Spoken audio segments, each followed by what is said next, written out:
Okay, prepare an aircraft for weighing. We've talked about the scales, we've talked about the plumb bob, we've talked about the spirit levels and all the equipment that we're going to need to do the weight and balance on the aircraft. So let's put it all together. Okay, so in this module, what we want to go over is we're going to talk about weighing the aircraft to obtain the empty center of gravity range. We want to accurately account for residual fuel or residual oil, or even determine if we need to have the oil tank empty or full, depending on how it's listed in the type certificate data sheet. We want to identify the specific weighing points of the aircraft. Are we going to tow the aircraft up on scales to weigh it, or are we going to actually jack the aircraft to weigh it and then use load cells that go between the jack and the aircraft itself? And then last, we're going to describe the center of gravity envelope, the graph that we'll find in the type certificate data sheet.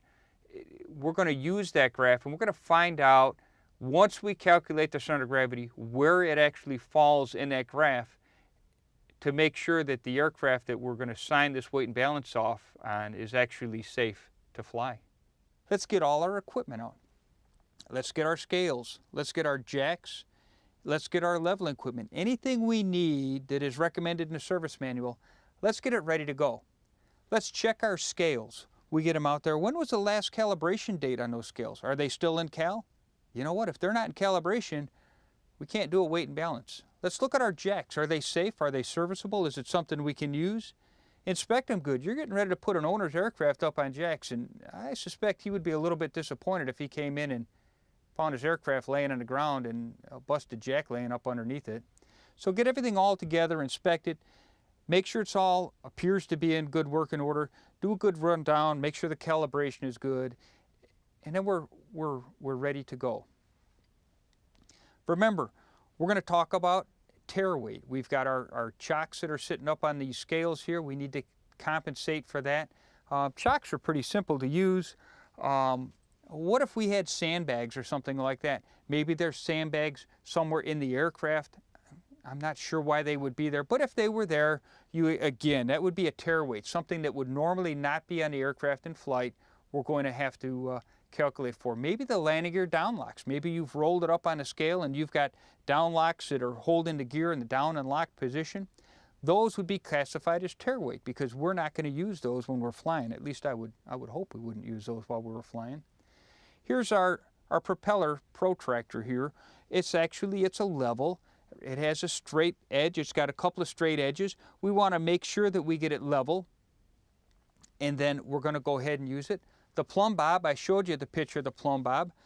It's just nothing more than a heavy chunk of weight hanging off a string, and all it's going to do, gravity is just going to pull it right down in a straight line. Okay? Want to make sure that it's in decent shape. Chalk line. You could use a chalk line, just a carpenter's chalk line, to strike and draw a straight line, maybe from the leading edge of one wing to from one wingtip to the other wingtip.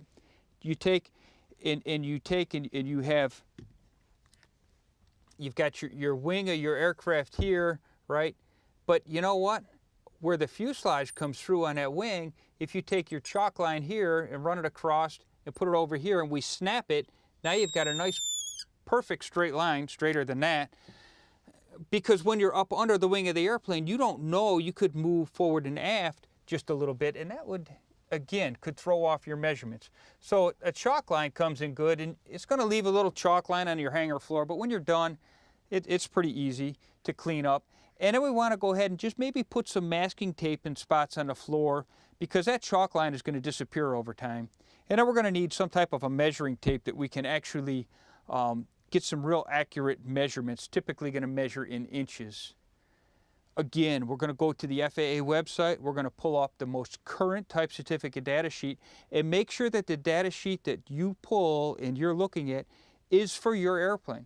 Just because it's a Cessna 150 doesn't mean it's your Cessna 150. So make sure as you read the fine print that you're talking about your Cessna 150 or your 172 or your 337 or your whatever airplane you're working on. If it's a King Air, is it a King Air 90? Is it a King Air 100? What type certificate data sheet do you have? Is it the one for your airplane? You need to make sure you have the right one. Okay? Now, we can go in and we can look, and here's a weight and balance graph, if you will. And if we kind of look at this weight and balance graph, on the bottom is inches from the datum. And you can notice that we get down to about what looks like about the 81 inch mark, and we start to get a line that starts to go up. And then it's the weight of the aircraft on the right-hand side, excuse me, on the left-hand side starts to come up, or the right-hand side as you're viewing it starts to come up. You'll notice the weight starts to come up, and then notice that line starts to curve back a little bit.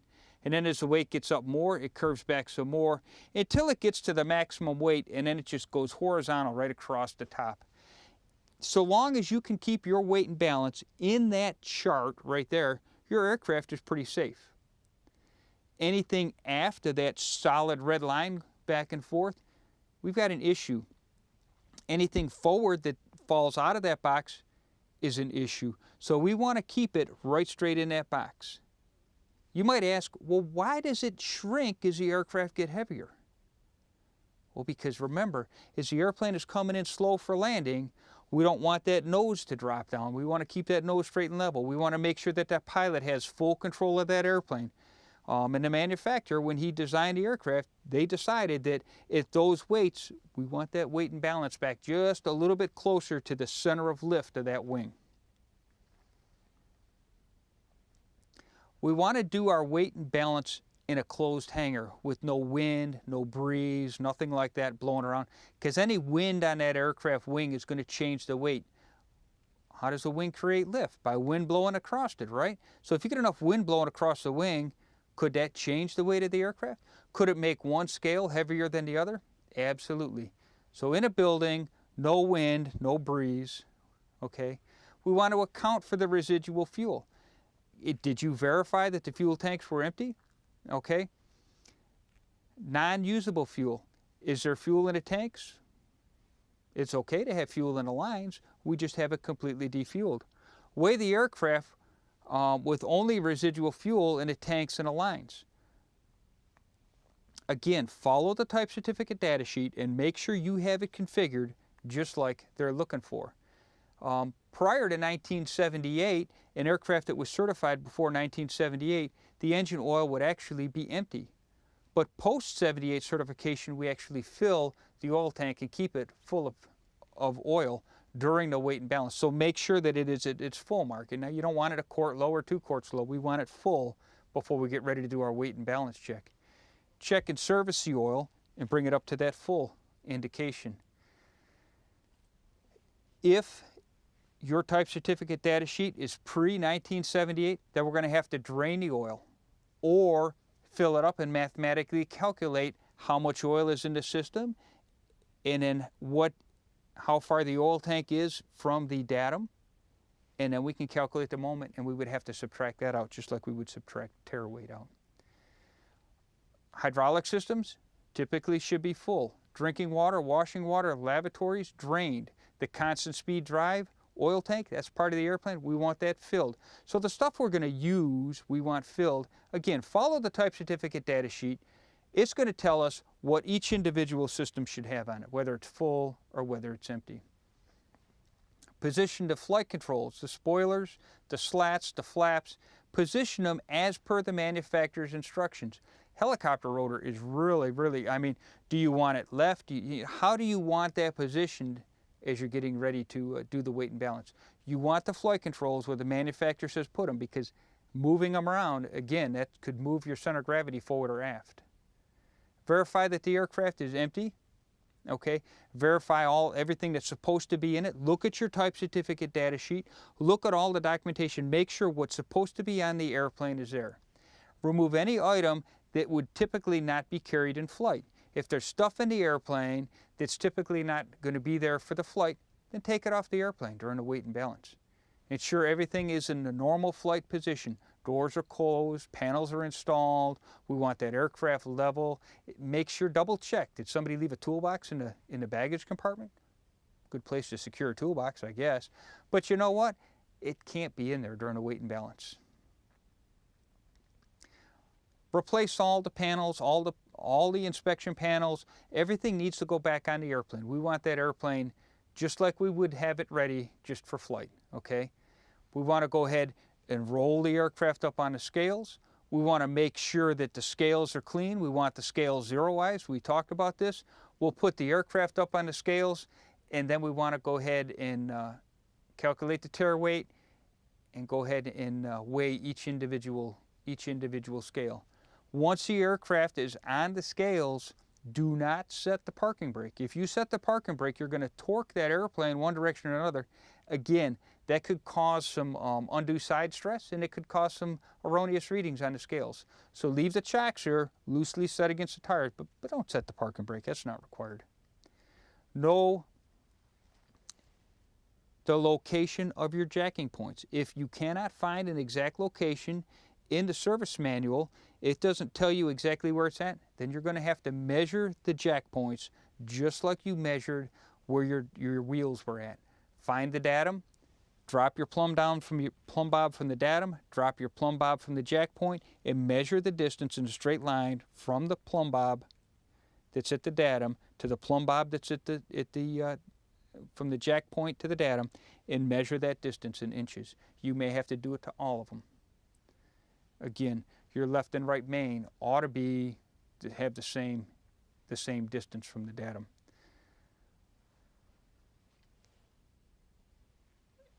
If I'm using my platform scales and I'm on my tricycle gear, I want to know the center of each gear. That's where I'm taking my measurement from. On my Cessna 150, remember that nose tire is going to be a negative from the datum.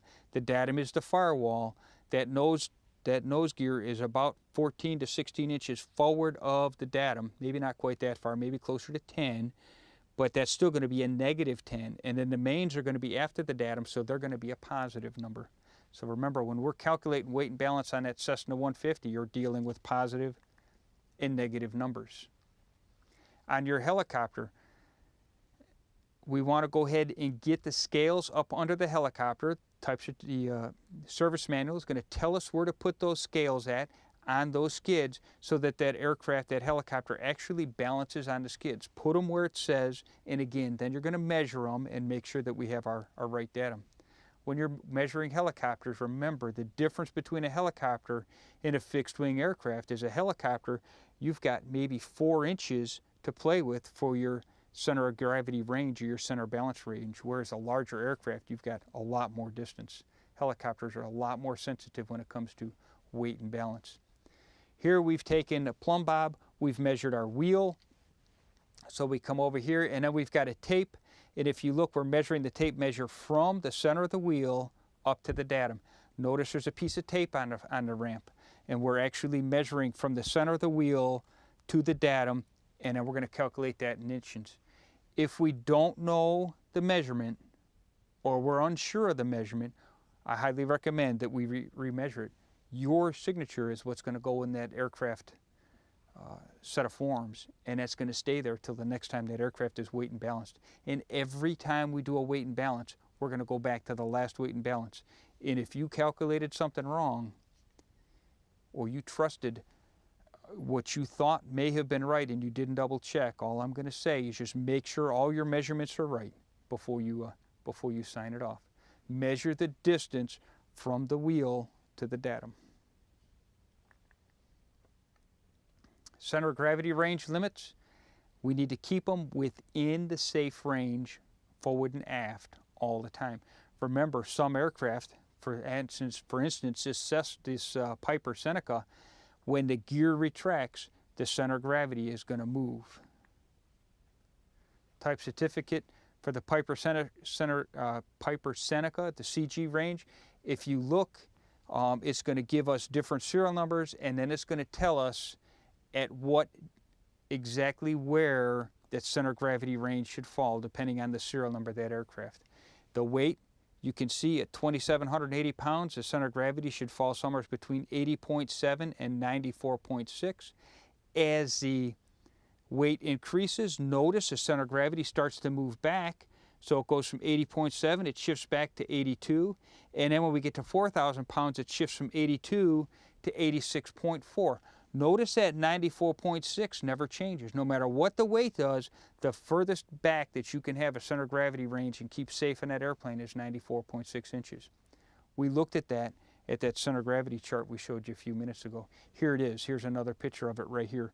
Notice that we get the center of gravity range all the way up until, let's say, about the 2780 range. And if you look at the numbers on the left-hand side of that chart coming up, or my left, as it's coming up, you can see that we stay right there as a straight line coming up. And then as the weight starts to increase, the center of gravity starts to move aft and continues to move aft as the weight goes up until we reach maximum weight, and then